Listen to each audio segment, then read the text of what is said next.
हमारी आज की summary the 7 habits of highly effective people एक आत्म सुधार सेल्फ इम्प्रूवमेंट किताब पर है, जिसको स्टीफन आर कवि ने लिखा है। परिचय। ये इस विश्वास के साथ लिखी गई है कि हम दुनिया को पूरी तरह अपनी धारणाओं परसेप्शंस से देखते हैं। किसी भी स्थिति को बदलने से पहले हमको खुद को बदलना होगा और खुद को बदलने के लिए हमको अपनी धारणा बदलनी होगी। हम सब सफल होना चाहते हैं और सफलता पाने का एक ही रास्ता है, जो कि है उन आदतों को पहचानना जो हमको हमारी यात्रा जर्नी में मदद करती हैं। तो चलिए शुरू करते हैं। अत्यधिक प्रभावी हाईली इफेक्टिव लोगों की 7 आदतें। सक्रिय प्रोएक्टिव होना। दिमाग में अंत के साथ शुरुआत। पहली चीजें पहले ही रखना। जीतने के बारे में सोचना। पहले दूसरों को समझाना फिर खुद को समझाना। तालमेल सिनर्जाइज बनाना। नजर तेज शार्प रखना। अत्यधिक प्रभावी लोगों के पास क्या आदतें होती है। इस किताब के शुरू में ही आपको कई ऐसे इंसानों के बारे में पता चलता है जो कि बहुत सफल होने के बावजूद भी वो कैसे खुद की व्यक्तिगत विकास पर्सनल डेवलपमेंट के लिए संघर्ष स्ट्रगल कर रहे होते हैं और दूसरों के साथ एक हेल्दी संबंध बढ़ाने की कोशिश करते रहते हैं। हम जिस तरह से समस्याओं को देखते हैं वो अपने आप में ही एक बड़ी समस्या है। हमें खुद को प्रतिमान विस्थापन पैराडाइम शिफ्ट से बदलना होगा। एक असली बदलाव के लिए हमको खुद का केवल रवैया, एटीट्यूड या व्यवहार नहीं बल्कि खुद को मौलिक रूप से फंडामेंटली बदलना होगा। ये है बेहद असरदार लोगों की 7 आदतें, the 7 habits of highly effective people. आदत 1, 2 और 3 रखने वाले बहुत ज्यादा असरदार इफेक्टिव लोग होते हैं जो आत्म महारत सेल्फ मास्टरी पर फोकस करते हैं और निर्भरता डिपेंडेंसी से आजादी इंडिपेंडेंसी की तरफ बढ़ते हैं। आदत 4, 5 और 6 रखने वाले लोग टीम वर्क, सहयोग, कोलैबोरेशन और संचार कौशल कम्युनिकेशन स्किल्स बढ़ाने पर फोकस करते हैं और निर्भरता से आजादी की तरफ बढ़ते हैं। आदत 7 रखने वाले लोग विकास, ग्रोथ और सुधार इम्प्रूवमेंट पर फोकस करते हैं और दूसरी आदतों पर भी फोकस करते हैं। 1, सक्रिय प्रोएक्टिव रहें। पहली आदत है सक्रिय होना। हम इंसानों में जानवरों से यह अलग है कि हमारे पास खुद के किरदार कैरेक्टर को जांच एग्जामिन करने की क्षमता होती है। ये तय करने की क्षमता होती है कि खुद को और स्थितियों को कैसे देखा जाए और कैसे अपनी प्रभावशीलता इफेक्टिवनेस को नियंत्रित किया जाए। आसान भाषा में प्रभावी होने के लिए सक्रिय होना पड़ेगा। The 7 habits of highly effective people किताब हमें यही बताती है। प्रतिक्रियात्मक रिएक्टिव लोगों का निष्क्रिय पैसिव दृष्टिकोण होता है। उनको लगता है कि सब चीजें उनके हिसाब से हो रही है। वो इस तरह की चीजों को बोलते हैं, यहाँ ऐसा कुछ नहीं है जो मैं कर सकता हूँ, मैं ऐसा ही हूँ। उन्हें लगता है कि समस्या तो बाहर है, लेकिन यही सोच एक समस्या है। प्रतिक्रियात्मक रिएक्टिव लोग खुद को पीड़ित, विक्टिमाइज्ड और नियंत्रण कंट्रोल से बाहर महसूस करते हैं। सक्रिय लोग अपनी जिम्मेदारी समझते हैं, या कह सकते हैं वो प्रतिक्रिया देने की जिम्मेदारी को समझते हैं, जिसको स्टीफन का मानना है एक ऐसी क्षमता का होना जिसमें किसी स्थिति में कैसा जवाब रिस्पॉन्स देना है इसको अच्छे से चुन पाना। सक्रिय होने के लिए हमें अपने प्रभाव के घेरे सर्कल ऑफ इन्फ्लुएंस पर जो बाहरी कारकों फैक्टर्स को दोष देते हैं, नकारात्मक ऊर्जा नेगेटिव एनर्जी को निकालते हैं, उस पर फोकस करना, जिसकी वजह से प्रभाव का घेरा कम हो जाता है। प्रतिक्रियात्मक लोग दूसरी तरफ प्रभाव के घेरे पर फोकस करते हैं, न कि उस प्रभाव के घेरे पर जो बाहरी कारकों को दोष देते हैं, नकारात्मक ऊर्जा को निकालते हैं, जिसकी वजह से प्रभाव का घेरा कम हो जाता है। सक्रिय के सिद्धांत प्रिंसिपल को टेस्ट करने के लिए खुद को चुनौती देते हुए ये चीजें करें। प्रतिक्रियाशील रिएक्टिव भाषा को सक्रिय भाषा के साथ बदल दें। प्रतिक्रियाशील इक्वल्स ये मुझे पागल कर रहा है। सक्रिय इक्वल्स मैं अपनी भावनाओं फीलिंग्स को नियंत्रित करता हूँ। अपने काम को सक्रिय इंसान की तरह कन्वर्ट करना। 2, अंत को ध्यान में रखकर शुरुआत करें। The 7 habits of highly effective people. दिमाग में एक साफ गंतव्य डेस्टिनेशन के साथ शुरू करना। स्टीफन कहते हैं कि हमको अपनी कल्पना इमेजिनेशन का उपयोग करना चाहिए, अपने विजन को देखने में कि हम क्या बनना चाहते हैं। बहुत से लोगों को खुद को व्यस्त रखने में आसानी होती है। हम जीत हासिल करने के लिए बहुत मेहनत करते हैं, जैसे प्रमोशन लेना, ज्यादा आय और ज्यादा पहचान, रिकॉग्निशन के लिए मेहनत करते हैं। लेकिन हम इस व्यस्तता के पीछे क्या मतलब है ये मूल्यांकन एवेल्युएट नहीं करते। हम खुद से ये नहीं पूछते कि अगर चीजों पर हम वास्तविक में फोकस कर रहे हैं तो वो हमारे लिए कितनी मैटर करती है। दूसरी आदत हमें ये सुझाव सजेशन देती है कि जो भी हम करते हैं उसमें हमें दिमाग में अंत से शुरू करना चाहिए। एक साफ गंतव्य के साथ शुरू करें। इस तरीके से हम ये चीज सुनिश्चित कर सकते हैं कि हम एक सही दिशा में जा रहे हैं। मन में अंत का सोचकर शुरू करना बिजनेस के लिए बहुत जरूरी है। मैनेजर वो होता है जो काम की दक्षता एफिशिएंसी को सुधारता है, पर लीडर वो होता है जो सही रणनीति अपनाता है, जिसकी दृष्टि पहले उसकी संगठन ऑर्गेनाइजेशन के लिए होता है। इससे पहले कि हम एक व्यक्ति के रूप में और एक संगठन के रूप में लक्ष्य को निर्धारित करना और प्राप्त करना शुरू करें, हमें अपने मूल्यों को पहचानना चाहिए। इस प्रक्रिया प्रोसेस में हो सकता है खुद के कुछ मूल्यों वैल्यूज को बदलने या रिस्क्रिप्ट करने पर जोर देना पड़े।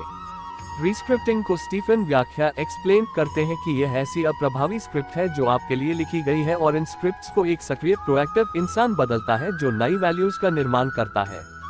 हमें खुद का केंद्र पहचानना भी जरूरी है। जो कुछ भी हमारी जिंदगी के केंद्र में है वही हमारी सुरक्षा, सेफ्टी, मार्गदर्शन, गाइडेंस, ज्ञान और शक्ति का स्रोत है।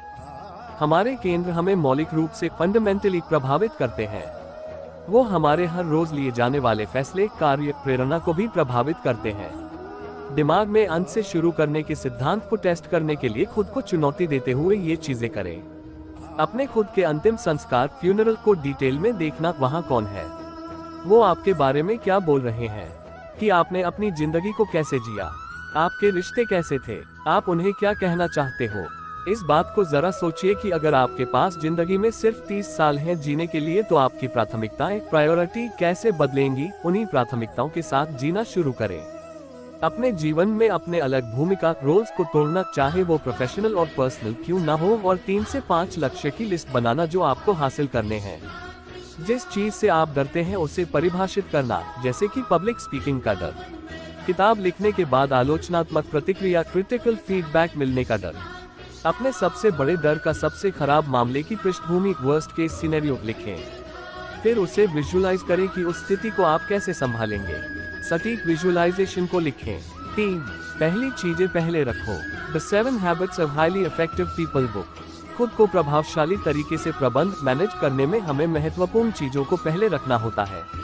हमें अनुशासन से रहना होता है ताकि दिन प्रतिदिन, डे बाय डे, आप अपनी चीजों को प्राथमिकता प्रायोरिटाइज करें कि कौन सी महत्वपूर्ण है और कौन सी महत्वपूर्ण नहीं, और कौन सी बहुत अत्यावश्यक अर्जेंट है।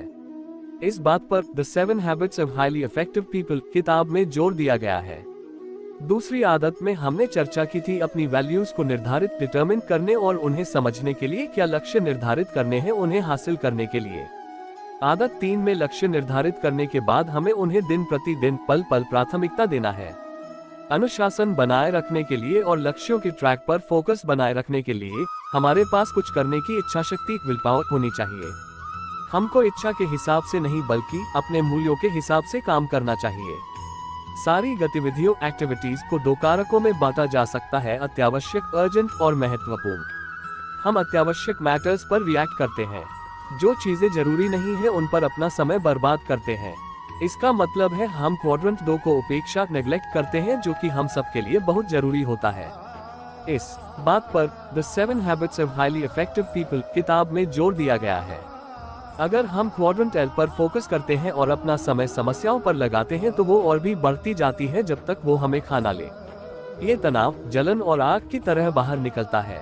अगर हम 3 क्वाड्रेंट पर फोकस करते हैं और ज्यादा समय उन मैटर्स पर बर्बाद करते हैं जो हमको अत्यावश्यक लगते हैं, लेकिन सच ये है कि उन मैटर्स की अत्यावश्यकता, अर्जेंसी, दूसरों की प्राथमिकता और उम्मीदों, एक्सपेक्टेशंस पर आधारित होती है। ये शॉर्ट टर्म फोकस नियंत्रण से बाहर, आउट ऑफ कंट्रोल फीलिंग, उथले और टूटे हुए रिश्ते की तरफ ले जाते हैं। अगर हम लव क्वाड्रेंट पर फोकस करते हैं तो हम जीवन में जिम्मेदार नहीं होते। ये ज्यादातर नौकरी से निकाले जाने का कारण और दूसरों पर निर्भर रहने का कारण बनता है। क्वाड्रेंट 2 डील करता है संबंध निर्माण, बिल्ड, लॉन्ग टर्म की प्लानिंग करना, गतिविधियां और खुद को तैयार करना। ये सब चीजें हम जानते हैं जो हमें करनी होती है, लेकिन कभी कभी ऐसे चीजें पास आ जाती है जिससे हम इनको अत्यावश्यक नहीं समझते। क्वाड्रेंट 2 पर फोकस करने के लिए हमें दूसरी गतिविधियों को नहीं बोलना होगा, क्योंकि कभी कभी जो जरूरी लगता है उसे करने के लिए प्रभावी होना जरूरी है। साथ ही जब हम क्वाड्रेंट 2 पर फोकस करते हैं, इसका मतलब है कि हम आगे की सोच रहे हैं और अपने जड़ों, रूट्स पर काम कर रहे हैं। बाद में रोने से पहले ही सावधान होना जरूरी है। ये हमको माता पिता सिद्धांत को लागू करने में मदद करता है। आपके 20% समय में किए गए प्रयासों का परिणाम आपको 80% मिलता है। इस बात पर the 7 habits of highly effective people किताब में जोर दिया गया है। यहाँ कुछ उदाहरण हैं जिनका उपयोग करके आप चीजों को कैसे प्राथमिकता देना है ये अभ्यास कर सकते हैं। क्वाड्रेंट 2 की पहचान करना, जिसकी आप उपेक्षा कर रहे हैं। जो आपको करना है उसे लिखें और लागू करें। अपनी खुद के समय प्रबंधन टाइम मैनेजमेंट मैट्रिक्स तैयार करें, जिससे आप चीजों को प्राथमिकता दे सकते हैं। समय का अनुमान लगाना कि किस क्वाड्रेंट को आप कितना समय दे रहे हैं। फिर आप अपने समय को चेक करें कि आप क्वाड्रेंट 2 को कितना समय दे रहे हैं, क्योंकि वो सबसे ज्यादा जरूरी है। 4. फायदे का सौदा विन विन सोचो। एक अच्छे प्रभावी संबंध के लिए हमें जीत की स्थिति की तरफ प्रतिबद्ध कमिटेड होना होगा, जो दोनों तरफ से संतोषजनक, सैटिस्फाइंग और लाभकारी बेनिफिशियल होगा। The 7 Habits of Highly Effective People Summary। Stephen यहाँ ह्यूमन इंटरैक्शन के 6 पैराडाइम उदाहरण देते हैं। फायदे के सौदे में दोनों लोग जीतते हैं, जिसमें समझौते, अग्रीमेंट्स और समाधान सॉल्यूशंस दोनों पार्टीज के लिए फायदेमंद होते हैं। जीतना और हारना, अगर मैं जीता तो तुम हारे। ये लोग अपना रास्ता बनाने के लिए पद, पोजीशन, शक्ति, पावर, साख, क्रेडेंशियल्स और व्यक्तित्व, पर्सनालिटी का इस्तेमाल करते हैं। जीतना हारना, मैं हारा तो तुम जीते। इन लोगों को बहुत आसानी से प्लीज किया जा सकता है। इनको लोकप्रिय, पॉपुलर होने और स्वीकार होने से ताकत मिलती है। हारना, इस स्थिति में दोनों पार्टी हार जाती है। जब दो जीत हार लोग मिलते हैं, तब दो दृढ़ निश्चय, डिटरमिन्ड, जिद्दी, स्टबन, अहंकार, ईगो से भरे दो लोग मिलते हैं, और ऐसे में परिणाम होगा लूज लूज। जीतने वाले लोग ये मानसिकता नहीं रखते कि किसी को हराना है, बल्कि उनके लिए ये महत्वपूर्ण है कि वो क्या चाहते हैं और उनको क्या मिला। जीतना ही है, वरना कोई डील नहीं। अगर आपका ऐसा समझौता नहीं है जिसमें दोनों परस्पर लाभकारी, म्यूचुअल बेनिफिशियल हो, तो ऐसे समझौते का कोई फायदा नहीं है।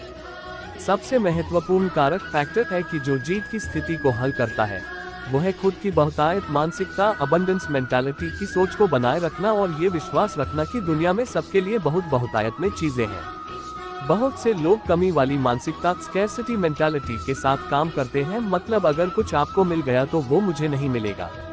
जिन लोगों की बिखराव की मानसिकता होती है वो बहुत मुश्किल समय से गुजरते हैं और दूसरों की सफलता से कभी खुश नहीं हो पाते। इस बात पर the 7 Habits of Highly Effective People किताब में जोर दिया गया है। जब पारस्परिक नेतृत्व, इंटरपर्सनल लीडरशिप की बात आती है, जितना ज्यादा असली हमारा चरित्र होता है, उतनी ही हाई लेवल की उत्पादकता, प्रोडक्टिविटी होती है। जितने ज्यादा हम जीत के लिए प्रतिबद्ध होंगे, उतनी ज्यादा हमारी प्रभाव शक्ति होगी। फायदे के सौदे को प्राप्त करने के लिए समस्याओं, तरीकों और लोगों पर फोकस ना करके परिणाम पर फोकस करना चाहिए। खुद को जीत की स्थिति में पाने के लिए ये चुनौतियां दें। किन्हीं 3 महत्वपूर्ण रिश्ते की पहचान करना the 7 Habits of Highly Effective People किताब हमें बताती है। इन तीनों रिश्तों के बीच के संतुलन को समझो कि आप क्या महसूस करते हैं। आप देने से ज्यादा क्या ले रहे हो। 10 चीजें ऐसे लिखो जो आप एक दूसरे से लेने की बजाय दे रहे हो। 5. पहले समझने की कोशिश करें, फिर समझे जाने की। किसी को सलाह, सुझाव और समाधान देने से पहले दूसरे इंसान के साथ प्रभावी तरीके से बातचीत करें, ताकि हम उनका परिप्रेक्ष्य, पर्सपेक्टिव को ध्यान से सुने और समझें। मान लीजिए आप एक आंख के डॉक्टर के पास जाते हैं और उसे बताते हैं कि आपको साफ देखने में दिक्कत आ रही है। उसमें वो आपको अपना चश्मा देता है और बोलता है कि ये कोशिश करो, मेरे लिए ये सालों से काम कर रहे हैं। आप वो चश्मा लगाते हैं, लेकिन वो आपकी समस्या को और खराब कर देता है। क्या चांस है कि आप उस डॉक्टर के पास वापस जाएंगे? दुर्भाग्य से यही चीज हम दूसरे के साथ बातचीत करते समय करते हैं। समस्या समझने से पहले हम समाधान देने लगते हैं। आदत 5 कहती है कि समझे जाने से पहले समझना होगा, और समझने के लिए हमें सुनना सीखना होगा। किसी को प्रभावी ढंग से सुनने के लिए मौलिक रूप से बदलना होगा। हमें सबसे पहले समझना होगा कि ज्यादातर लोग जवाब देने के लिए सुनते हैं, लेकिन समझते नहीं हैं। वो लोग हर समय या तो वो बोल रहे होते हैं या बोलने की तैयारी कर रहे होते हैं। स्टीफन बताते हैं कि संचार विशेषज्ञ, कम्युनिकेशन एक्सपर्ट्स, ये अनुमान करते हैं कि 10% संचार, कम्युनिकेशन, हमारे शब्द का प्रतिनिधित्व, रिप्रेजेंटेशन करते हैं। 30% हमारी आवाज का प्रतिनिधित्व करती है। 60% हमारी बॉडी लैंग्वेज का प्रतिनिधित्व करती है। आदत संख्या 5 का दूसरा हिस्सा, जिसमें ये समझना कि ये उतना ही मुश्किल है जितना जीत की स्थिति को पाना। यहाँ कुछ उदाहरण है दूसरों को पहले समझने के लिए। अगली बार जब आप लोगों को बात करते हुए देखते हैं तो अपने कान बंद करके देखें। कौन सी इमोशंस की बातें हो रही है जो सिर्फ शब्दों के जरिए नहीं हो सकती। कौन सा इंसान बातों में ज्यादा दिलचस्प, इंटरेस्टेड है। जो आपने नोटिस किया उसे लिखें। 6. तालमेल, सिनर्जाइज बिठाएं। दूसरों के मूल्यों वैल्यूज को समझने के लिए हमें तालमेल रखनी होती है, जो हमें नई संभावनाएं, पॉसिबिलिटीज, खुलापन, ओपननेस और रचनात्मकता, क्रिएटिविटी देती है। तालमेल नए विकल्प और नई संभावनाओं का सृजन, क्रिएशन करती है। ये हमें अनुमति देते हैं कि हम पुराने तरीकों को भूलकर नए विचारों पर काम करें। इस आदत को इस्तेमाल करने के लिए सबसे पहले आदत 4 और 5 को इस्तेमाल करना होगा। आपको जीत की स्थिति के बारे में सोचना होगा और दूसरे को समझाना होगा। जब आप ये करते हैं तो आप खुद को दूसरों को एक तरफ में रख के सोचते हैं, उनकी समस्याएं और उनकी जरूरत को समझते हैं और एक विकल्प निकालते हैं जिससे उनकी मदद हो सके। ये एक परिवर्तन, ट्रांसफॉर्मेशन है और इससे उन्हें वो मिलता है जो उन्हें चाहिए और इसी प्रक्रिया में संबंध का निर्माण होता है। तालमेल का वास्तविक सार, रियल एसेंस है अंतर को वैल्यू करना, चाहे वो मानसिक मेंटल हो, भावनात्मक इमोशनल हो या मनोवैज्ञानिक साइकोलॉजिकल हो। The 7 habits of highly effective people Hindi. जब हम अपने पर्सपेक्टिव का विस्तार करते हैं तो इससे दूसरे के मूल्यों में भिन्नता को महत्व दे पाते हैं। अन्योन्याश्रित, इंटरडिपेंडेंट स्थिति में खुले रहने के लिए दूसरे को भी प्रोत्साहित करना। उन लोगों की लिस्ट बनाएं जो आपको इरिटेट करते हैं। अब एक इंसान को चुनें। उनके कितने अलग विचार हैं। 1 मिनट के लिए खुद को उनके स्थान पर रख कर देखें। सोचें और समझें कि उनको कैसा लग रहा है, तब आप ज्यादा बेहतर समझ पाएंगे। अब अगली बार जब आप उसी इंसान के साथ सहमत नहीं होंगे, उनकी चिंताओं को समझने की कोशिश करें कि वो आपसे सहमत क्यों नहीं है। जितना बेहतर आप समझ पाएंगे उतना ही उनका और आपका मन भी बदलेगा। 7. नजर को तेज करें। प्रभावी बनने के लिए हमें खुद को शारीरिक, फिजिकली, आध्यात्मिक, स्पिरिचुअली, मानसिक, मेंटली और सामाजिक, सोशली रूप से बदलना होता है। जब हम खुद को निरंतर परिवर्तन की अनुमति देते हैं तब जाके हम सारी आदतों को अच्छे तालमेल के साथ अभ्यास कर पाते हैं। आदत 7 बदलावों पर फोकस करता है और नजर को तेज करने के लिए समय लेता है। ये सभी दूसरी आदतें से घिरी हुई है और अपनी सबसे बड़ी एसेट को बढ़ाता है, वो है अपने आप को। यहाँ हमारे प्रकृति के 4 आयाम, डायमेंशन है और सबको रोज और संतुलित तरीके से अभ्यास करना ही चाहिए। शारीरिक आयाम, शरीर के व्यायाम के लिए लगातार शारीरिक सुधार जरूरी है, जिससे हमारे काम करने की क्षमता के साथ साथ हम आनंद भी ले सकते हैं।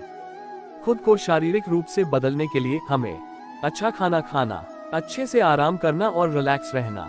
नियमित व्यायाम से खुद का धैर्य लेवल, पेशेंस लेवल, लचीलापन, फ्लेक्सिबिलिटी और ताकत, स्ट्रेंथ का निर्माण करना। आध्यात्मिक आयाम, किताब the 7 habits of highly effective people हमें अपनी खुद की आध्यात्मिक शक्ति को बदलने में जीवन को नेतृत्व, लीडरशिप प्रदान करे, जैसा ये हमारे मूल्य प्रणाली, वैल्यू सिस्टम के लिए प्रतिबद्धता की शक्ति को बढ़ाता है। खुद को आध्यात्मिक रूप से बदलने के लिए आप ये कर सकते हैं: रोज ध्यान, मेडिटेट करना, प्रकृति के साथ बातें करना, खुद को अच्छा संगीत सुनने के लिए और अच्छे साहित्य में ज्यादा शामिल करें। मानसिक आयाम, अपनी मानसिक स्वास्थ्य को नवीकरण, रिन्यू करने के लिए अपने दिमाग को लगातार बढ़ाना होता है और यही मुख्य लक्ष्य है। खुद को मानसिक रूप से बदलने के लिए हम ये कर सकते हैं: अच्छी किताबें पढ़ना, अपने पास खुद के विचार, अनुभव और अंतर्दृष्टि, इंसाइट्स का जर्नल रखना चाहिए। टीवी उतना ही देखें जितना आपका जीवन और आपके मन पर अच्छा असर पड़े। टीवी सीमित रूप से देखना ही सही रहता है। सामाजिक, सोशल और भावनात्मक, इमोशनल आयाम, डायमेंशन, सामाजिक और भावनात्मक आयाम को बदलने से रिश्ते विकसित होते हैं। अपने आप में भावनात्मक नवीनीकरण करने के लिए आप ये कर सकते हैं: दूसरे लोगों को गहराई से, डीपली समझना चाहिए। अपना ज्यादा से ज्यादा योगदान, कंट्रीब्यूशंस अच्छे प्रोजेक्ट्स में देना चाहिए, जिससे कि दूसरों की जिंदगी को बेहतर कर सकते हैं। अपनी मानसिकता को बदले ताकि आप दूसरों को सफल बनाने में मदद कर सको। जैसा कि हम बदलावों की बात कर रहे हैं, इन 4 आयामों के साथ हमें दूसरे इंसानों में सकारात्मक चीजें देखनी चाहिए। हमें दूसरों को प्रेरित करना चाहिए ताकि वो अच्छे रास्ते पर खुद को विश्वास के साथ देखें। उनको ध्यान से सुनना चाहिए और एक्टिवली प्रोत्साहित करना चाहिए। नवीनीकरण और बदलाव एक ऐसी प्रक्रिया है जो हमें लगातार सुधार और विकास में मदद करता है। खुद को बदलने वाली गतिविधियां, एक्टिविटीज की लिस्ट बनाएं जिससे आपको मदद मिले उन सभी 4 आयामों के साथ जो आपको बताए गए हैं। एक आयाम के साथ एक गतिविधि चुनें जो आपका साप्ताहिक लक्ष्य पूरा करने में मदद करता है। सप्ताह के अंत में आपको अपनी प्रदर्शन, परफॉर्मेंस चेक करनी चाहिए, जो आपको आपके लक्ष्य को पूरा करने में और सफलता दिलाने में मदद करता है। धन्यवाद दोस्तों, मुझे उम्मीद है कि यह किताब आपको अच्छी लगी होगी और मैं ये मानता हूँ इन 7 आदतें को लागू, इम्प्लीमेंट करके आप जीवन में बहुत सफलता पा सकते हैं। The 7 habits of highly effective people किताब की समीक्षा। स्टीफन आर कवी की the 7 habits of highly effective people एक परिवर्तनकारी सेल्फ हेल्प किताब है जो व्यक्तिगत और व्यावसायिक सफलता के लिए टाइमलेस प्रिंसिपल्स प्रदान करती है। The 7 habits of highly effective people में कवि का अप्रोच सक्रिय व्यवहार, लक्ष्य निर्धारित करने, कार्यों को प्राथमिकता देने और सार्थक संबंधों को बढ़ावा देने के महत्व पर जोर देता है। किताब पाठकों को एक सक्रिय मानसिकता विकसित करने और अपने जीवन की जिम्मेदारी लेने के लिए प्रोत्साहित करती है। The 7 habits of highly effective people में कवि की 7 आदतें, जैसे कि be proactive, begin with the end in mind और seek first to understand then to be understood, व्यक्तिगत विकास और प्रभावशीलता के लिए प्रैक्टिकल इंसाइट्स और रणनीति प्रदान करते हैं। ये प्रभावशाली गाइड अपनी उत्पादकता बढ़ाने और स्थायी सफलता प्राप्त करने के इच्छुक व्यक्तियों के लिए एक शक्तिशाली रिसोर्स के रूप में कार्य करता है। धन्यवाद।